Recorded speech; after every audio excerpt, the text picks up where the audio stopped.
We are leaving Lake Tahoe, and the last day when we were leaving, it rained hard like this. But as soon as we were out of lake area and entered the freeway, the weather was totally different, like this. We are heading to Sacramento, the capital of California state. I've never been to. So there were a few items I wanted to check out while I was still at Sacramento, and that was Tower Bridge. Because of that yellow color, and especially against the sunset, it looked so beautiful like this. I don't think I have ever seen these kind of bridge towers in my lifetime, or I don't remember, but it felt so good going under these arches. We were looking for the old town and got lost, and parallel to that tower bridge, there's another bridge. I don't remember, I don't even know the name of this bridge, but it was cool to check out the tower bridge from far away, and this bridge also was kind of interesting. Compared to the tower bridge, it's just colorless and it's shorter, but basically it feels kind of similar in a smaller scale. Maybe I was a cat in my previous life, but I like these boxed arches. And it feels so good going through it and seeing the open sky above.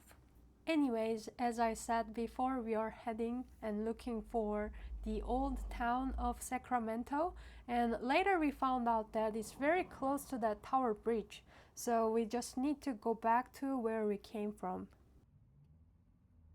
So eventually we could find the parking that was close enough to the old town, and we are walking toward the old town. We are actually walking below where cars are going, and it felt so cool. I have never done that before in my life. Ta-da! And old Sacramento looks and feels like this. It's just like a small town, as if it's similar to that Universal Studio set, if you will. And there was a hotel like inside the ship, and it was floating on water. That was so cool.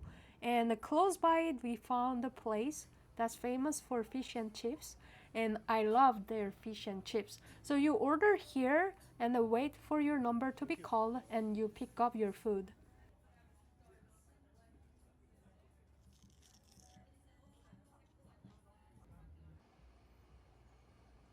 And then we started walking around Old Town to check it out more. We mostly saw tattoo stores and candy stores. It was interesting how they were back to back next to each other. We got some sassy taffies and are heading back to where we parked. I do not recommend this specific location because of cars coming out from the freeways, and also because there is a closer parking station close to the old town that we figured out later. We did not plan to stay in Sacramento unlike others because we just wanted to check it out as a capital of California. So we were already leaving Sacramento, sadly, and we wanted to drive through this tower bridge one more time as we were leaving. And this nighttime bridge was looking different from sunset time bridge. It's like competition between natural light and artificial light. Which one do you like more? Next destination is Moore, close by San Francisco, where our stay was, and this is it. It took about 1.5 hours to get here. So our originally booked unit was actually located in the second floor somewhere, but there was someone who got the first floor but badly wanted to switch to second floor, so we switched, and this is how the room looked. I don't think weatherproofs were done really well because the sound was coming in from the outside, from above, from the second floor. Although we arrived here very late, we still wanted to check out San Francisco because it's technically the last night of our travel, and we wanted to check out nighttime of San Francisco. So here we go.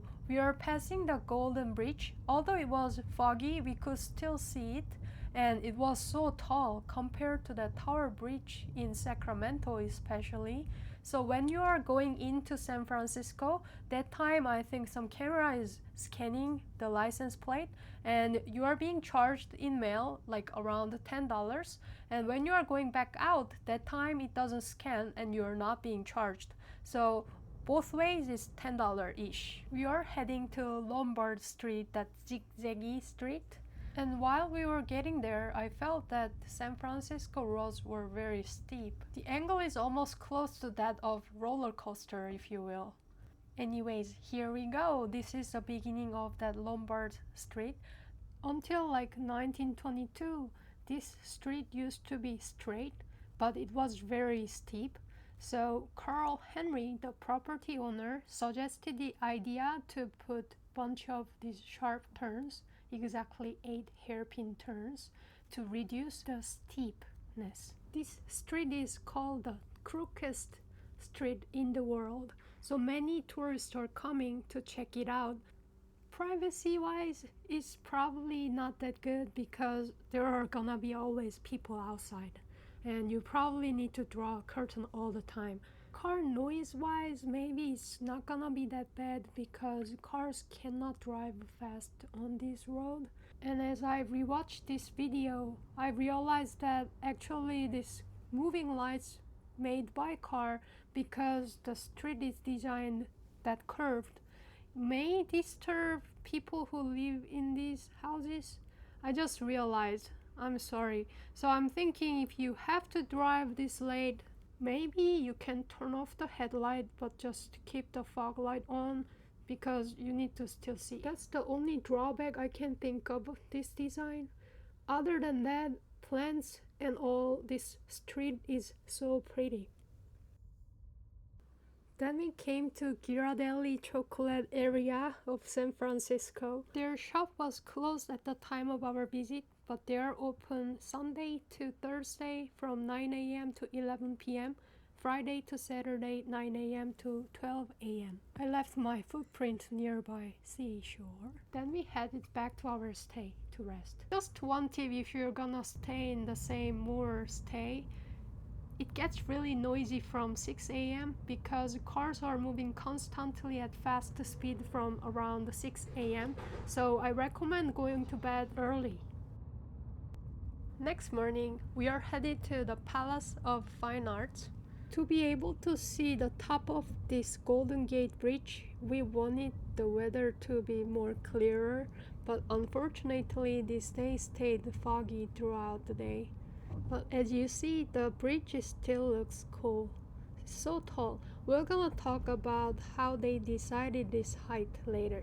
I'm guessing that they used to collect fees in person, but nowadays they just send you the bill in the mail. We arrived at the Palace of Fine Arts and we are paying for the parking fee. As you see, you decide how much time you're gonna stay and pay accordingly. In our case, we only paid $3 and we could check it out in that time. Although I lived in Los Angeles area nearly 20 years, I haven't been to San Francisco, so this was my first time. And when I was checking where to check out in San Francisco, this Palace of Fine Arts took the top of the list to check out, and it didn't disappoint me in person. This place was huge and had many greens and had fresh air. Imagine that. Even if you have a limited time to check out things in San Francisco, I still recommend you to visit this Palace of Fine Arts because it's worth it. And in our case, 1 hour and 12 minutes was enough time to check the whole place out.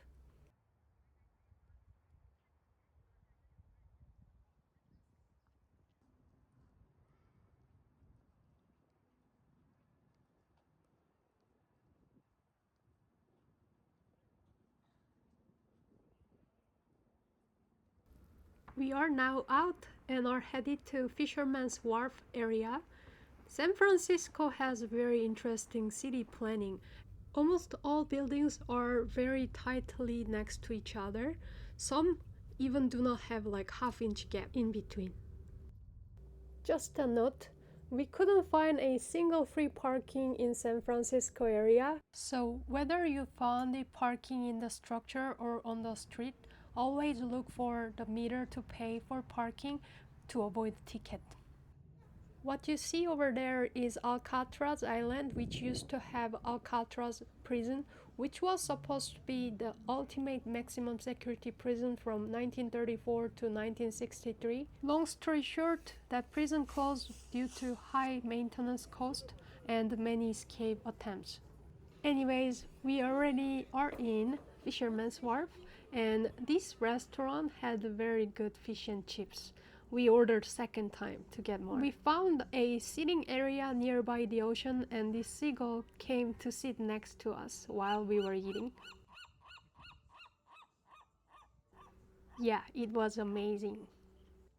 Then we came to check out the painted ladies. They were not as colorful as I thought they were gonna be, but they were still pretty. Then we headed to the Chinatown and saw this electric bus. It was directly connected to power. I've never seen that before in my life. That was so cool. And we found the parking on the street and paid for parking. Compared to real China that I visited, this Chinatown in San Francisco just felt more clustered.